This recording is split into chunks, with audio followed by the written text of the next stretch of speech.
Bismillahirrahmanirrahim. Assalamualaikum warahmatullahi wabarakatuh. Alhamdulillah. Wassalatu wassalamu ala Rasulillah wa ala alihi wa sahbihi wa man tabi'ahu wa man nasarahu wa wala. Muslimin dan muslimat, ibu-ibu, akak-akak saya yang saya kasih sekalian, pada petang ni insya-Allah kita akan bincang mengenai korban. Jadi kalau kita semua telah biasa dengar sebagai ulang-ulangan bagi diri kita lah. Sebab para hukama ada menyatakan takarrara tahaqqaqa, berulang-ulanglah kamu, maka dia akan menjadi perkara yang kamu ingat. Dan kalau mungkin belum pertama kali kita dengar, maknanya akan jadi benda yang baru dan mudah-mudahan memberi manfaat kepada kita insya-Allah. Jadi saya nak bincang dalam 7 bab saja korban, ya. 7 bab je. Bab yang pertama iaitu sejarah korban. Sejarah korban. Bab pertama, sejarah korban. Apa maksud korban? Korban ni iaitu satu usaha untuk menunaikan perintah daripada Allah Subhanahu Wa Taala. Itu korban, pengorbanan, ya. Jadi dia bukan semestinya menyembelih binatang, menyembelih lembu, menyembelih unta, menyembelih kambing, bukan. Tapi pengorbanan adalah sesuatu usaha yang kita buat untuk Allah Subhanahu Wa Taala. Sebab itu kita lihat dalam sejarah manusia, Nabi Adam alaihissalam dia berkorban untuk menjadikan akhirnya kita ni datang ke dunia ni. Dia berkorban sebenarnya, turun ke dunia ni. Waktu tu bukan ada elektrik, bukan ada pipe air, api elektrik ke apa, tak ada, susah tu pengorbanan dia tu. Kemudian ketika Harbil dan Qabil diperintahkan oleh Nabi Adam persembahkan sesuatu untuk Allah, maka Qabil dia persembahkan, Habil dia persembahkan dia punya sayur-sayuran dan segar-segar. Qabil dia persembahkan binatang-binatang yang dipeliharanya. Zaman Nabi Nuh alaihi salam, zaman Nabi Nuh tu, pengorbanan Nabi Nuh untuk umat manusia, nak ceritakan mengenai keimanan. Cuba kita bayangkan, ibu-ibu, akak-akak saya sekalian, waktu tu Nabi Nuh kata ni akan berlaku banjir ni, dan kemudian dia membuat kapal tu atas gunung. Bayangkan macam mana dia nak cerita pada kaum dia waktu itu, sedangkan benda tu tak logik. Nak buat kapal, biarlah tepi laut, biarlah tepi sungai, ini atas bukit. Dia nak cerita macam mana sudut logik tu? Ini pengorbanan. Kan Allah suruh perintahkan datang satu wahyu, kau kena taat, kau kena sampaikan. Walaupun kadang-kadang dia kena maki, dia kena kata, kan, dia punya kapal tu waktu tu jadi tanda sawam. Orang dengki dia kata, kan, kita jadikan tanda sawam lah. Siapa-siapa nak pergi berak, maaf saya sebut, naik usaha naik tu, pergi buang air kat sana, penuh dengan najis. Ada satu ketika tu, satu orang yang tua, kan, dia tua tu, badan dia tak larat, lututnya tak larat, pinggang tak larat, usaha juga tu nak pergi naik atas tu, nak pergi buang air ke atas tu, usaha tu, pelan, sebab tak percaya pada Nabi Nuh. Tengah mencangkung kat kapal tu, tergelincir, jatuh dia dekat dalam kawah najis tu, kan. Bangun tengok, segar, hilang sakit pinggang, hilang sakit lutut, hilang. Segar ni. Dia balik, dia beritahu kaum dia, kita dah jumpa satu ubat yang paling mujarab. Dekat kapal Nuh tu. Semua datang balik ke kapal tu, calit, ambil simpan tu, ubat yang mujarab. Kan? Tapi nak cerita, akhirnya bersih balik kapal tu. Kan? Sampai ada baki-baki pun mereka siram, simpan, sebab ubat yang mujarab. Nak ceritanya pengorbanan Nabi Nuh alaihi salam. Sampailah akhirnya zaman Nabi Lut alaihi salam. Sama juga zaman Nabi Lut, bukan senang. Nabi Lut itu berdakwah, ibu, kak sekalian, isteri sendiri tak percaya. Macam mana, tapi dia tetap kena berdakwah. Sampaikan, maknanya akhirnya ketika kaumnya itu dimusnahkan, isteri sendiri pun sama turut dimusnahkan. Sebab apa? Sebab ingkar dan mungkar pada Allah Subhanahu Wa Taala. Sampai zaman Nabi Ibrahim alaihissalam, pengorbanan yang cukup terkenal, dan kemudian disyariatkan kembali pengorbanan itu di zaman Nabi kita Muhammad sallallahu alaihi wasallam, iaitu pengorbanan dia perlu menyembelih anaknya, yang kemudian anaknya itu ditukar menjadi kibas ataupun kambing. kan? Jadi ini pengorbanan. Jadi apa maksud pengorbanan? Sejarah pengorbanan iaitu usaha, sesuatu usaha untuk mendapat keridhaan Allah Subhanahu wa taala. Okey, apabila sebut mengenai sejarah korban yang disyariatkan kembali kepada Nabi kita Muhammad sallallahu alaihi wasallam, yang kita diamalkan di surah Ahmad adalah pengorbanan kita mengeluarkan harta untuk beli lembu, untuk beli kambing dan sebagainya, kita buat ibadah korban itu. Itu bab pertama, iaitu sejarah korban. Bab yang kedua, indahnya berkorban. Indahnya berkorban. Jadi saya kan buka dah dekat 7 tahun 5 tahun, 6 tahun, 7 tahun lah kita anjurkan korban. Dan saya anjurkan korban bukan saja di Malaysia, bahkan di luar negara. Saya anjurkan di Kemboja. Tahun lepas kita buat Malaysia, Kemboja dengan China. Kita pergi negeri China tu buat korban kat sana. Tahun ni saya buat Malaysia, Kemboja dan Palestin, kan? Hari Rabu depan 24 bulan kan saya akan pergi Palestin ke Masjid Aqsa. Masjid Aqsa kita buat korban kat sana. Saya buat rombongan ke sana. Tapi dah tutup kalau ibu akan nak buat korban tahun depan lah. Dah tutup dah. Saya dah tutup Rabu lepas. Dan untuk siap-siap lah untuk pergi itu, kan. Sekejap lagi saya bagi flyer juga, siapa yang nak ikut perjalanan saya pergi Palestin. Palestin tu Masjid Aqsa, saya ada bawa ke sana. So jadi tak tahun saya alhamdulillah buat ibadah korban tu. Saya nak cerita sikit Di Kemboja, satu negara yang susah, orang makan pun tak cukup. Orang makan kan daging ni setahun sekali. Bayang kita buat korban di sana, yang kat kampung betul-betul masuk 7 jam ke Phnom Penh. Daripada Phnom Penh tu, daripada ibu negeri dia tu 7 jam tu masuk dalam kampung betul. Mereka tu makan daging setahun sekali je makan. Okay? Orang-orang yang kaya, yang bukan beragama Islam, cuba kita bayangkan, dia nak buat penyembahan pada Tuhan dia. Dia beli daging, kadang-kadang dia masakkan makanan, kadang-kadang dia beli buah, kadang-kadang dia beli makanan-makanan, dia letak kepada patung-patung. Tak pada patung Jadi maksudnya dia sembah pada patung-patung. Jadi orang miskin lalu lalang teringin nak makan buah tu, teringin nak makan makanan yang sedap tu, tapi tak boleh makan. Sebab apa? Dibuat penyembahan kepada Tuhan dia. Tapi cantiknya Islam, itu bab yang kedua, indahnya pengorbanan.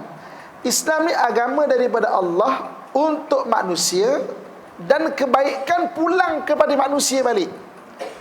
Daripada Allah untuk manusia, kita sembah kepada Allah, tapi kebaikan tu pulang pada manusia balik. Hari ni kita sembelih daging korban kan untuk Allah, tapi daging tu makan sesama kita.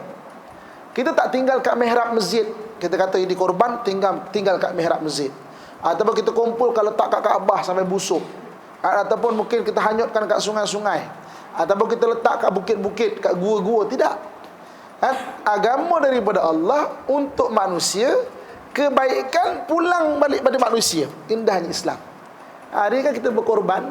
Surau ni banyak ekor. Macam ni? 6 ekor alhamdulillah. Kita pagi-pagi tu kita berkorban, nanti masak petang, makan sama-sama. Tengok indahnya Islam kan. Kita tak ada sembelih-sembelih, okey, dah sembelih kita letak kat mihrab jangan tak ada siapa makan. Tidak. Jadi maknanya sembelih tu untuk Allah, tapi kebaikan pulang balik kepada manusia. Itu indahnya Islam.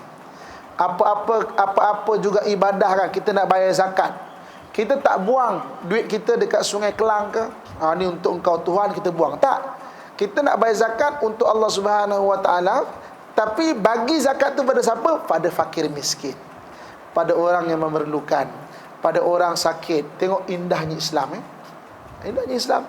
Macam tu juga orang bayar kafarah. Dia ada buat kesalahan, dia bayar kafarah. Bayar kafarah tu juga, katakanlah satu orang dia mendatangi isterinya dalam keadaan isterinya sedang haid.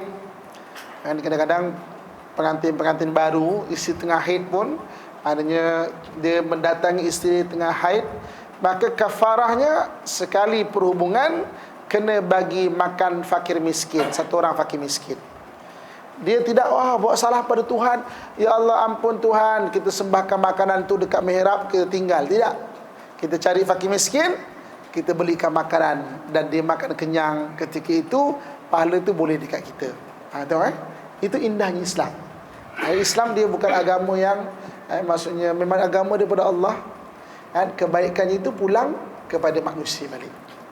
Ibu-ibu, akak-akak saya yang saya rahmati dan dirahmati Allah Subhanahu Wa Taala sekalian. Itu bab yang kedua, indahnya Islam. Bab yang ketiga, kelebihan korban. Apakah kelebihan korban? Saya nak cerita di dunia dulu, kelebihan di dunia dulu.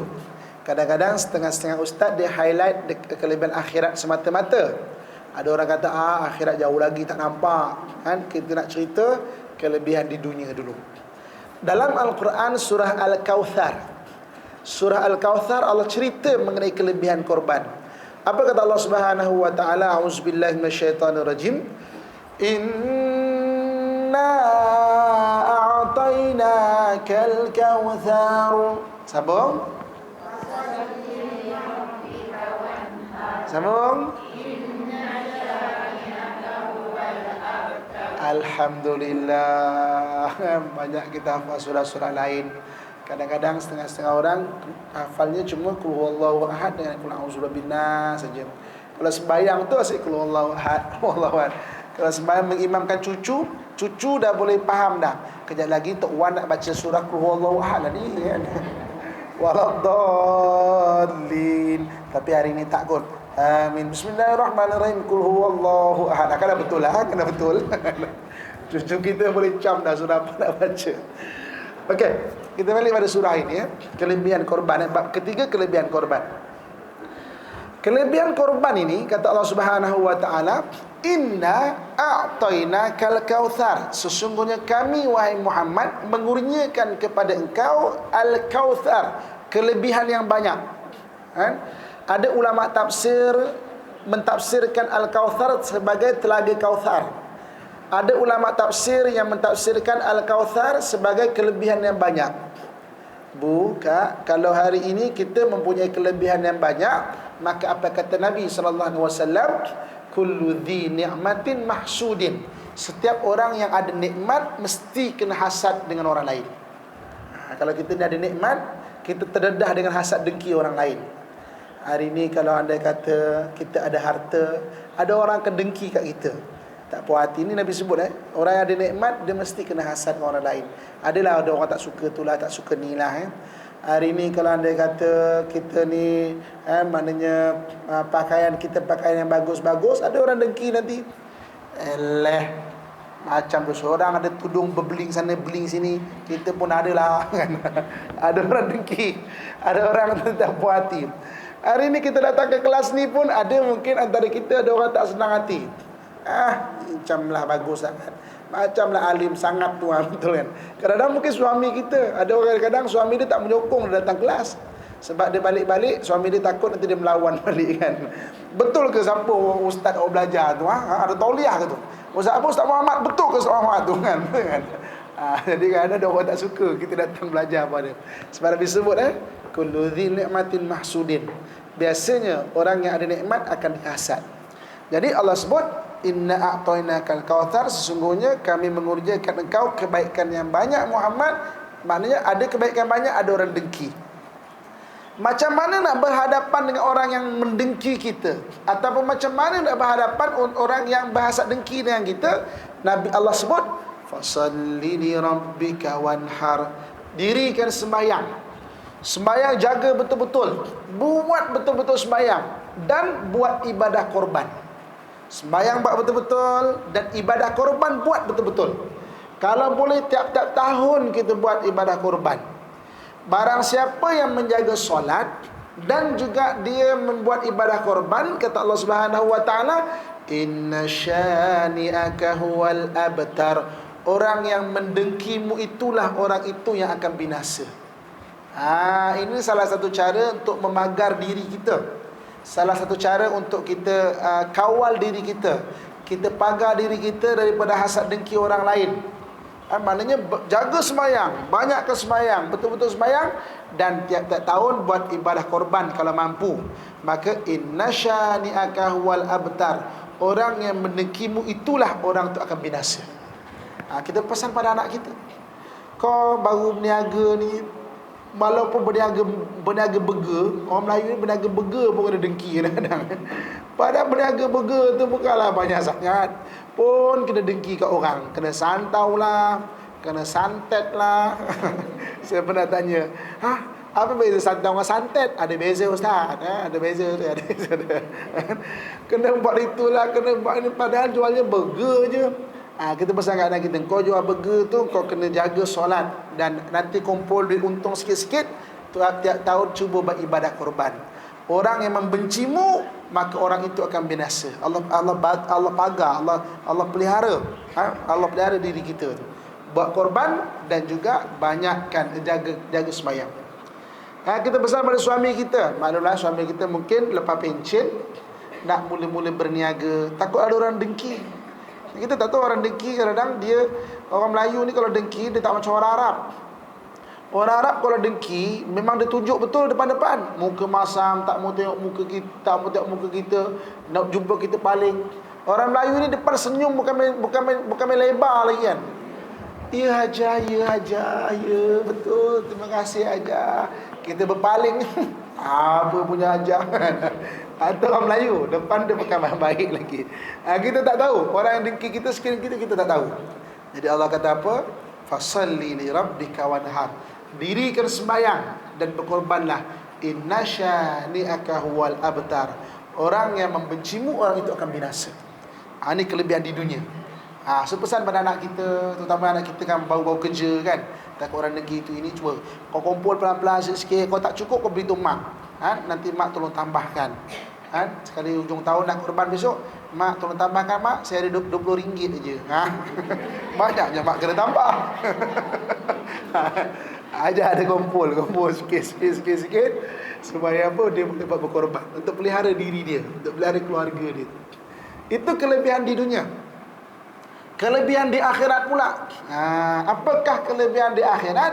Kata Nabi SAW, orang yang membuat korban, besok dia bangkit daripada kubur, bangkit daripada kubur, binatang korban itu akan menjadi tunggangan dia. Datang, kan? Macam kereta lah ya. Mungkin macam kereta Ferrari macam tu lah ya. Sebab Allah sebut akan dipermolekkan lebih cantik, lebih indah lagi. Dia pun horn kita. Tu horn dia. Dia pun horn kita. Kita pun pandang. Kau ni siapa? Aku binatang korban yang kau korbankan untuk Allah dulu. Naik. Itulah hadis Nabi. Kita ada tunggangan ke akhirat. Jadi besok ketika manusia dihamburkan di padang mahsyar, berjalan tak tahu arah mana, kita ada tunggangan kita. Kita ada tunggangan kita. Sebab Nabi sebut kan, tunggangan itu akan diserupakan dengan lebih baik lagi. Pada zaman Nabi mungkin tak ada kereta, tak ada kenderaan, jadi tak nampak. Jadi mungkin macam bentuk kereta ke, wallahu alam. Tapi tunggangan itu, ibadah korban itu menjadi tunggangan kita besok di akhirat. Ini antara kelebihan. Dan di mana dia akan bawa kita? Dah ada tunggangan ni, nak bawa ke mana ni? Kalau kita ikhlas buat korban, dia akan membawa kita di bawah perlindungan arash Allah Subhanahu wa taala. Di ketika manusia semua panas, orang yang berkorban tu bersedekah dengan ikhlasnya, dia akan masuk di tempat VIP lah ya. Sejuk, tak ada benda-benda yang maknanya kepenatan, tak kena panas, sejuk, nyaman. Ini kelebihan berkorban dekat akhirat besok. So dulu kak, maknanya usahalah kita buat korban. Cakap dengan anak kita, kau dah kerja tu, kau sponsor mak buat korban cakap, mak penat beranakkan kau ni kan. Kadang-kadang kan buka, kita kena cakap anak kita macam tu sebab kita bukan harta dia sangat pun, tapi bersedekah pada mak ayah mendatangkan keberkatan dalam hidup. Kena sebut kau kerja jangan lupa bagi duit kat mak. Kalau kita tahu dia susah, dia bagi kat kita, kita bagi kat dia balik, tak apa. Tapi budaya memberi mak, budaya memberi ibu, budaya memberi ayah itu penting. Sebab dia mendatangkan keberkatan dalam hidup. Anak kita kerja cakap, kau kena bagi mak, sikit pun bagi, biar ada keberkatan dalam hidup. Dan kalau kita tahu dia tak cukup, kadang-kadang kita yang tambahkan duit minyak motor dia, apa kita tambahkan. Dan kita bagi sedekah dia balik. Tapi memberi pada ibu dan ayah itu ada keberkatannya. Ajar pada anak-anak kita. Okey, habis bab yang ketiga. Kemudian bab yang keempat, hukum berkorban. Hukum berkorban. Menurut mazhab kita Asy-Syafi'i, hukum berkorban adalah sunat muakkad. Sunat muakkad tu mana sunat yang dituntut. Maknanya kalau kita mampu, kita buatlah. Kalau kita mampu, kita buat. Sunat muakkad, sunat yang dituntut. Kemudian kalau dalam mazhab Hanafi pula, mazhab Hanafi ni orang India, orang Pakistan, hukum berkorban adalah wajib kalau mampu. Saya pernah duduk di Pakistan, belajar kat sana.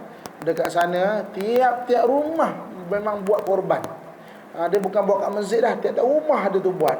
Kan sebab memang semua sebab mazhab Hanafi wajib bagi orang yang mampu untuk buat korban. Kita mazhab Syafi'i sunat muakkad, sunat yang dituntut. Itu hukum berkorban. Kemudian hukum korban boleh jadi wajib jika dia dijadikan nazar. Nazar, kita kata, ya Allah, anak aku ni umurnya dah lanjut. Kalaulah tahun ni ada orang berkenan kahwin dia, ya Allah, aku bernazar aku nak buat korban Tuhan. Jadi tiba-tiba lepas elok kita berdoa, dia berkenan budak office tu. Tanya kita pun tengok bagus, budak di latar belakangnya bagus kan. Kita pun okeylah, setujulah. Maka jadi kahwin. Ketika itu wajib kita buat korban sebab itu jadi nazar. Ya Allah, kalau aku dapat sesuatu macam ni, aku bernazar nak buat korban. Ataupun contoh mungkin cucu kita ke, anak kita ke, ni kan lepas sibuk lepas periksa kan, PSR lah, PMR lah, SPM lah, ataupun universiti lah. Terima kasih kan? Jadi ya Allah, kalaulah berjaya Tuhan dalam peperiksaan aku, nazar aku nak buat korban, maka wajib buat korban jadi bagi mazhab Syafi'i dia sunat muakkad, bagi Hanafi dia wajib, dan bagi mazhab Syafi'i kita, kalau kita nazar maka kita wajib untuk membuat korban itu. Okey, habis bab yang keempat.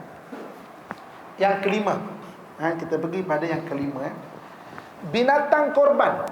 Apakah binatang yang boleh dibuat korban? Dalam bahasa Arab, istilah binatang yang boleh dibuat korban adalah al-an'am.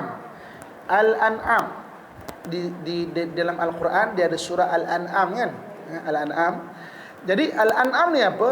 Iaitu binatang ternakan 4 kaki yang boleh ditunggang. Itulah binatang korban. Binatang ternakan 4 kaki yang boleh ditunggang. Binatang ternakan kalau hari ni suami kita, katakanlah dia pergi ke hutan simpan dekat Pahang ke, dekat Kelantan ke, dekat Johor ke, dia dapat tangkap rusa. Kemudian rusa tu nak dikorbankan tak boleh sebab binatang itu bukan binatang ternakan. Kecuali kalau kita ada bela ataupun ternak rusa, tak apa. Dia janji binatang ternakan. Kalau baru dapat kita kita tangkap dia dengan jerangkap ke apa kan, dengan perangkap ke, kita dapat nak korbankan tak boleh sebab dia bukan binatang ternakan. So mesti binatang ternakan 4 kaki. 4 kaki yang boleh ditunggang. 2 kaki tak boleh. Ada orang ternak burung kasawari. Burung kasawari kan 2 kaki. Tak boleh nak buat korban. Sebab apa? Dia adalah 2 kaki. Dia mesti 4 kaki. Dan binatang ternakan 4 kaki yang boleh ditunggang. Yang boleh ditunggang. Kalau hari ini kita ada memelihara kancil, maka tak boleh nak buat korban. Sebab kancil tu kecil sebenarnya. Kalau kita dudukkan dia pun, dia terpelengok kaki dia. Tak boleh nak buat korban. Binatang 4 kaki yang boleh ditunggang. Ada orang tanya, Ustaz, boleh tak kita nak buat korban landak? Landak tu boleh makan Landak, dia ternak landak. Ada orang beli landak. Landak ni boleh makan Landak 4 kaki. Boleh tak? Dia tak boleh nak ditunggang. Kalau ditunggang, bocor punggung kita pun. So tak boleh nak buat binatang korban. Sebab apa? Tak boleh nak ditunggang. So jadi lembu, kambing, unta ataupun kuda, jadi yang ternakan 4 kaki yang boleh ditunggang. Itu dia kan, maksudnya binatang yang boleh berkorban. Okey, bab yang keenam kan, bab yang keenam. Bab yang keenam iaitu penyembelihan dan agihan. Macam mana nak menyembelih binatang korban? Okey, walaupun kita ni ada imam ataupun menazir ke atau siapa-siapa yang mahir untuk korban dia sembelih, tapi saja kita nak bincang. Pertama sekali nak sembelih binatang ni, dia mesti sembelih atas nama Allah. Mesti atas nama Allah Bismillah atau Bismillahi Allahu Akbar atau Bismillahirrahmanirrahim. Mesti atas nama Allah. Tak boleh di atas nama selain Allah, tak boleh. So jadi binatang tu cara nak sembelih dia, bab yang keenam, iaitu mesti disembelih atas nama Allah Subhanahu wa taala. Kemudian mestilah putus urat halkum dan 2 urat nadi. Tepi kita ni halkum dia ada urat nadi. Dalam bahasa kitab dipanggil urat mereh. Urat mereh tu urat nadi. Kalau kita pegang halkum kita macam ni, tepi ni kita akan rasa ada yang berdenyut, itu urat nadi. Benda tu kena putus. Saya dulu ada kenal satu orang tukang urut dekat Negeri Sembilan kat Kuala Pilah. Dia ni kalau dia kata orang patah buat dekat hospital, kadang-kadang kalau patah kaki hospital, dia tak cantum betul tu, jadi dengkut kan. Jadi apabila datang kat dia, kalau ni dia akan patahkan balik, tapi dia pengesankan dulu. Dia akan pegang kat sini, orang pengsan, dia akan patahkan. Saya kalau datang rumah dia, saya suruh cakap, "Pakcik, tolong pakcik pegang." Saya akan tahan, saya akan usaha tak bagi pengsan. Macam dia tidur. Tapi kalau dia pegang kena urat tu, memang kita memang dia lepaskan, kita sedar balik. Tu memang dia urat mereh. Kenapa urat halkum dan urat mereh tu perlu putus? Supaya supaya kalau dia kata putus, benda tu dia tak boleh nak hantar, mana tak rasa sakit dah sebenarnya. Sebab otak tu dia ada saraf yang akan hantar rasa sakit. 2 urat ni kalau putus, dia tak rasa sakit dah. Jadi ada setengah-setengah binatang dah putus halkum, putus urat mereh tu atau urat nadi, dia memang kuat. Dia bangun balik. Ada setengah dia bangun balik. Dia jalan kadang sampai setengah jam baru dia tombang semula. Ada jenis macam tu, jenis kuat kan. Okey. Kalau jenis macam tu kena biarkan. Jangan kita ambil ketuk dia. Takut dia mati tu sebab mati ketuk kan. Bukan mati sebab sembelih tu. Kena biarkan je. Kalau dia kata memang kuat lagi kan, kena biarkan. Ada setengah kadang-kadang macam tu kan. Itu antara syarat penyembelih, maknanya kaedah penyembelihan. Kemudian adab dia, adab menyembelih. Adab menyembelih ni mana ngadap kiblat. Tak ngadap tak apa, ngadap kiblat. Dan amalan tuan-tuan guru kita terdahulu, kita boleh kongsikan dekat anak kita. Saya pernah tengok tuan-tuan guru kita ni kadang-kadang tengokkan dia nak sembelih, kadang-kadang tak payah 2-3 orang, dia seorang pun boleh. Dia pegang lembu ni, lembu tu boleh baring, dia sembelih. Saya pernah tanyakan apa amalan. Dia kata okey, saya akan kongsikan amalan ini, tapi amalan ni dia ada serasi dia. Kalau serasi insya-Allah boleh. Kalau dia kata amal kan tak kisah. Tapi kadang-kadang orang tak serasi sebab Allah bagi rezeki ni masing-masing masing-masing. Okey, dia kata kalau nak menundukkan lembu, baca ayat surah Al-Baqarah, fadhabahuha wa ma kadu yaf'alun. Ayat 71, surah Al-Baqarah ayat 71. Surah Al-Baqarah 71 ni panjang.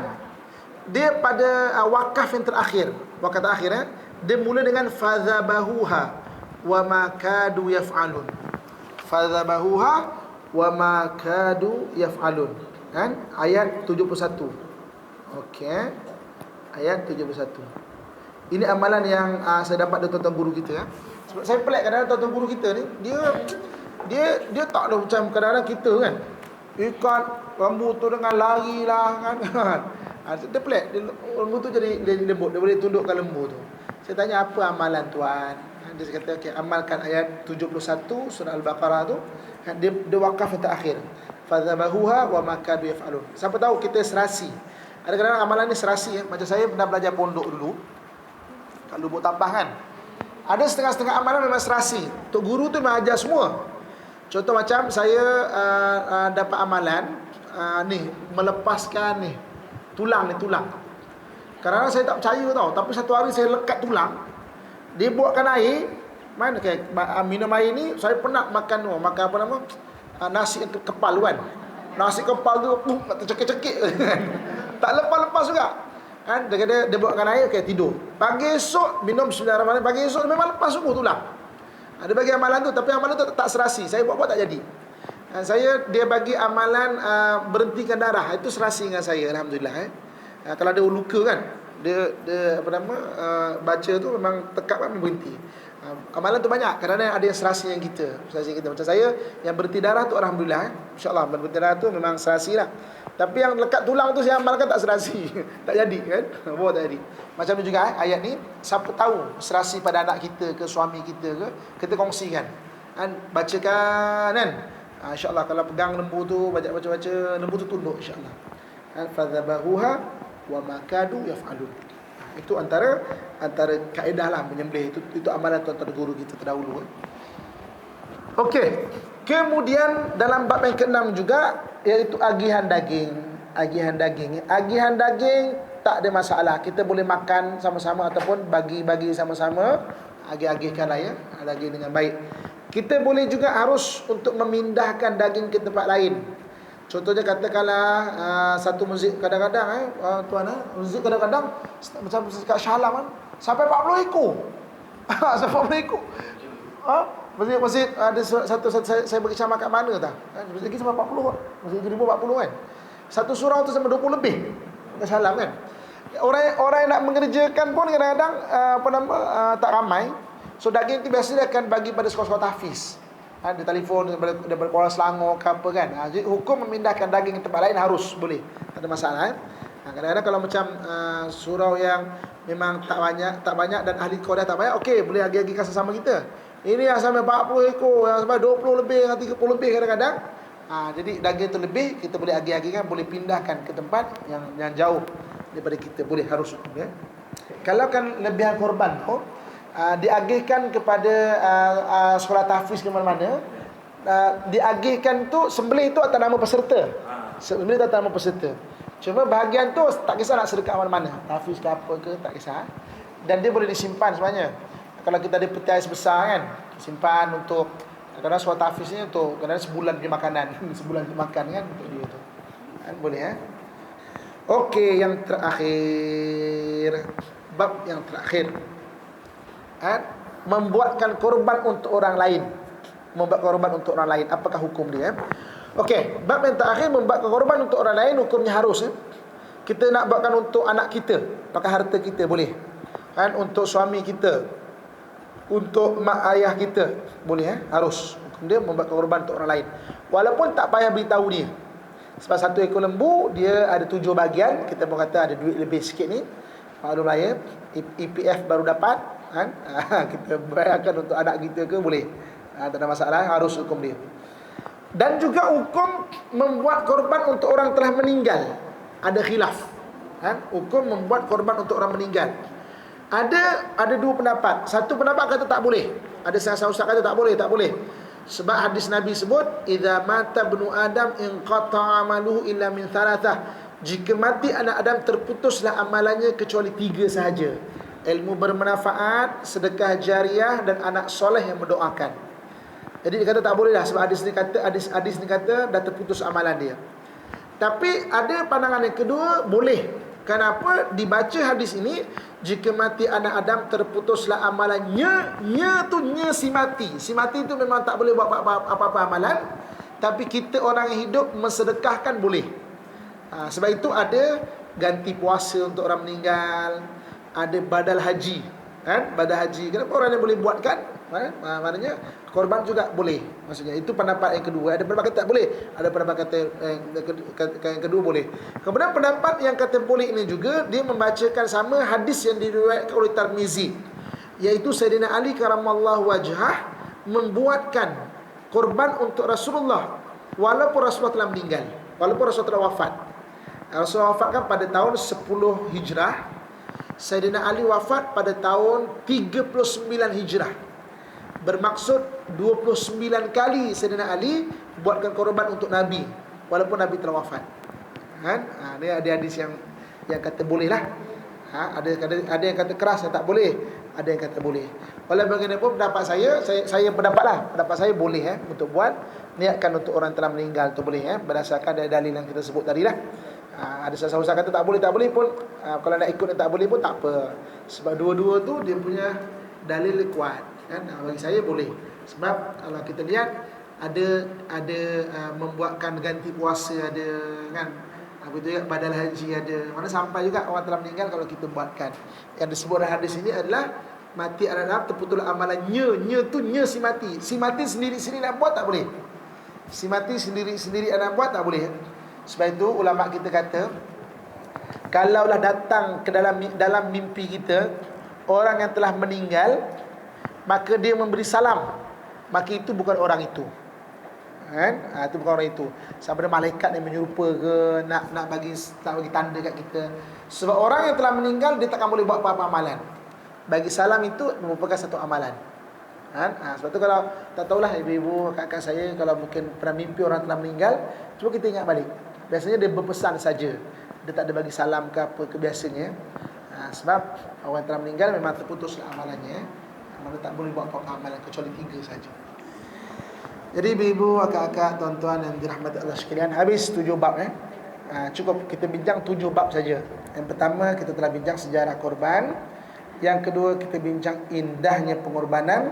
Yang ketiga hukum berkorban. Yang keempat kelebihan korban. Yang kelima binatang korban. Yang keenam penyembelihan dan agihan. Dan yang ketujuh hukum untuk membuat korban bagi orang-orang lain. Jadi saya rasa setakat itu saja dulu yang boleh kita kongsikan bersama.